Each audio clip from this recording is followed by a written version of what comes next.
Welcome to our chemistry lesson on haloalkanes. In this video, we'll learn what haloalkanes are, their types, and how to name them using IUPAC rules. So what are haloalkanes? Haloalkanes, also called alkyl halides, are organic compounds where one or more hydrogen atoms of an alkane have been replaced by halogen atoms. The general formula for a haloalkane is Rx, where R represents an alkyl group such as methyl, ethyl, or propyl, and X is a halogen atom like fluorine, chlorine, bromine, or iodine. Let's look at some examples of haloalkanes. First, we have chloromethane, with the formula CH3Cl. Here, one hydrogen of methane has been replaced by a chlorine atom. Another example is 1-bromopropane, with the formula CH3CH2CH2Br, where a bromine atom has replaced a hydrogen at the end of a propane chain. Now, let's discuss the classification of haloalkanes. These compounds can be classified in two main ways. First, haloalkanes can be classified by the number of halogen atoms present in the molecule. We have monohaloalkanes, with just one halogen atom, like ethyl chloride. Dihaloalkanes contain two halogen atoms, like dibromoethane. And then we have tri-, tetra-, and polyhaloalkanes with three or more halogen atoms. The second classification is based on the type of carbon that bears the halogen atom. Primary or 1-degree haloalkanes have the halogen attached to a carbon that is bonded to only one other carbon atom. Secondary or 2-degree haloalkanes have the halogen on a carbon bonded to two other carbon atoms. And tertiary or 3-degree haloalkanes have the halogen on a carbon that's bonded to three other carbon atoms. Now, let's learn how to name haloalkanes using IUPAC rules. These are the international standard rules for naming chemical compounds.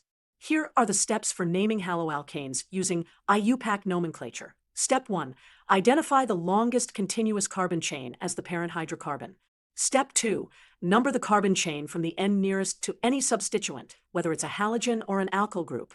Step 3. Name each halogen substituent using the prefixes fluoro for fluorine, chloro for chlorine, bromo for bromine, and iodo for iodine.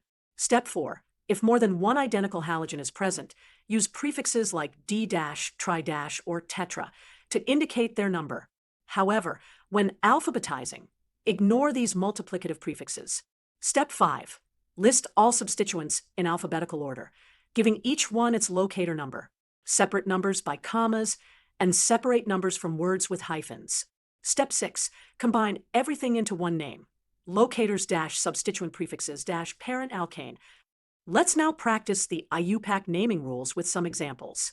For our first example, we have CH3, CHCl, CH2, CH3. Step 1.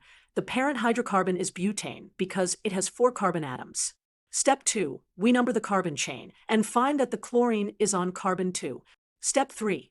The halogen is chlorine, so we use chloro as the prefix.